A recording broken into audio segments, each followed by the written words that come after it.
మొత్తం తర్వాత పరిశోధించితే దీనికి కారణం Nagarjuna Sagar right bank canal పైన 18 ప్రైవేట్ హైడల్ ప్లాంట్స్ ఉన్నాయి. రైస్ మిల్లా కట్టేశారు. అవి గత 20 సంవత్సరాల నుంచి వాటి ప్రయోజనం కోసం నీళ్ళు అనేది నిరంతరం వదలటం, ఆ వెనక్కి నీళ్లు తీసుకొచ్చే పరిస్థితి ఉండదు వదిలిన తర్వాత. అదే రకంగా శ్రీశైలం రైట్ బ్యాంక్ కెనాల్ అటువంటి 16 యూనిట్లు ఉన్నాయి. మొత్తం కలిపిన 50 యూనిట్లు 50 మెగావాట్లు కూడా పవర్ తయారయ్యే పరిస్థితి లేదు. కానీ 200-300 టీఎంసీ నీళ్లు సముద్ర జలాల్లో ఆ బేసిన్స్ ద్వారా ఏవి ఆ గుండ్లకమ్మ కావచ్చు, లేకపోతే ఈ పెన్నా బేసిన్ కావచ్చు, డ్రైన్ అయిపోయి ఈ ప్రాజెక్టులన్నీ ఖాళీ జరుగుతుంటే మన ప్రభుత్వాలు ఓన్లీ వరద జలాలు బనకచెర్ల మీదే పట్టుకొని ఎలాడుతున్నాయి. నికర జలాలు ఖాళీ చేస్తుంటే ఎవడో కూడా దాని దృష్టికి తీసుకొచ్చినా కూడా మాట్లాడే పరిస్థితి ఎందుకు లేదు? ఇప్పుడు 2 నెలల నుంచి ఇదే సమస్య పైన ఒక 50 స్టేట్మెంట్ చూశాను నేను. ఎక్కడా కూడా ఈ యొక్క జలాలు ప్రైవేట్ వాళ్ళు వాడిని ఏది బచావత్తులో ఉన్నారా? ఏ ఒప్పందం ప్రకారం ఈ ప్రైవేటు ఐడల్ ప్లాంట్స్కి ఇచ్చారు రైట్ బ్యాంక్ కెనాల్స్ పైన? ఇది శ్రీశైలం కానీ నాగార్జున సాగర్ కానీ రైతుల ప్రయోజనాల కంటే ముఖ్యంగా వీళ్ళకి ఎవరిచ్చారు? 50 మెగావాట్లు కావాలి, విండ్ మిల్స్ పెట్టుకోకూడదా? వీళ్ళు సోలార్ ప్లాంట్లు పెట్టుకోకూడదా? గ్రీన్ ఎనర్జీ కావాలంటే ఇదే నీళ్ళు వాడి పాడు చేయాలని నీళ్ళని. ఈ తెలంగాణలో అట్లాంటి జన్కోకు ఒకటి ఉంది, పాలేరు చెరువు పైన. ఆంధ్రాలో అన్ని యూనిట్లు ఎట్లా వచ్చింది తెలంగాణ గవర్నమెంట్ తెలియాలి కదా. అదేం లేదు, కంటిన్యూ నీరు దోపిడీ అనేది జరిగిపోతుంది. ఎంత మాట్లాడితే బనకచెర్ల ఎక్కడో పోలవరం వరద జలాలు అంటారు. వరద జలాలు వచ్చేది 100 సంవత్సరాల తర్వాత. ఇప్పుడు నికర జలాలు కాలేజ్ చేస్తుంది, ఎందుకు మాట్లాడరు మీరు? ఇప్పుడు ఈ రోజుకి అక్కడ తనిఖీ చేస్తే ఆ డిస్ట్రిబ్యూటరీస్ కానీ మెయిన్ కెనాల్స్ కానీ బ్రాంచ్కి ఎక్కడో చోట ఇట్లాంటివి జరుగుతూనే ఉన్నాయి నీటి దోపిడీలు.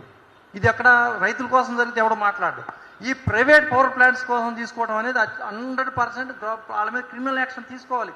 ఈ గవర్నమెంట్ కానీ ఆ గవర్నమెంట్ కానీ ఏ కేఆర్ఎంబీలో కానీ లేదా ట్రిబ్యునల్స్లో కానీ ఈవెన్ ఎమ్మెల్యే కూడా ఇంప్లీడ్ అయ్యే కెపాసిటీ లేదు. ఓన్లీ గవర్నమెంటే కొట్లాడేది.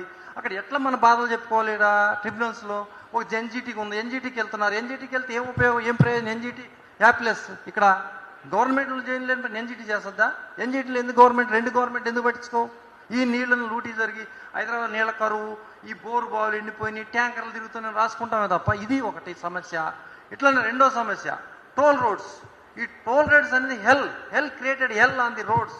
They are collecting the money from the users. కానీ అక్కడ ఎటువంటి సేఫ్టీ మెజర్స్ లేవు. అటువంటి హ్యామ్ రోడ్స్ కానీ ఏది బూట్ రోడ్స్ కానీ ఏ పేర్లే తగలబడింది తప్ప అన్నీ కూడా గవర్నమెంట్ ఫండ్స్, బ్యాంక్ ఫండ్స్ తీసుకొని రోడ్లు వేసేసి టోల్ ట్యాక్స్ కలెక్షన్ చేసి ఇక్కడ ప్రాణాలతో సెలగాడాడుతున్నాయి. Right opposite driving, left opposite driving. ఇది ఓఆర్ఆర్ కావచ్చు, లేకపోతే ఇక్కడ మన కరీంనగర్ రోడ్డు కావచ్చు, లేకపోతే ఖమ్మం సూర్యాపేట రోడ్డు కావచ్చు, విజయవాడ హైవే కావచ్చు. ఎక్కడ రోజు ఎన్నో ప్రాణాలు కోల్పోతున్నాయి. అసలు ప్రభుత్వాలు ఏ మాత్రం దాని గురించి పట్టించుకునే దిక్కు లేదు. పిలిచేసి మేము సిబిఐ కంప్లైంట్లు ఇచ్చి ఏమి ఇచ్చినా కూడా ఎవరు మాది కాదు బాధ్యత, ఇది ఎన్హెచ్ఏ చూసుకోవాలి. ఎన్హెచ్ఏ ఏం చూసుకుంటుంది? బోర్డు కనపడదు, ఆఫీస్ కనపడదు.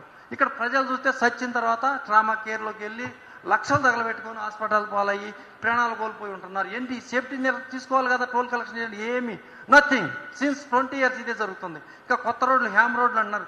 హ్యామ్ రోడ్లు అంటే ఏంటి? హ్యామరా రైతుల పైన, జనం పైన. ఊర్లో లేవుంటారు ట్రాక్టర్లు తిరిగోడు, బండి తిరిగోడు దగ్గర కూడా మీరు కలెక్షన్ చేయాలని ఈ రోడ్లు పెట్టేది. అసలు ఎవడైనా దీని మీద కనీసం అవగాహన ఉందా? 20 సంవత్సరాలు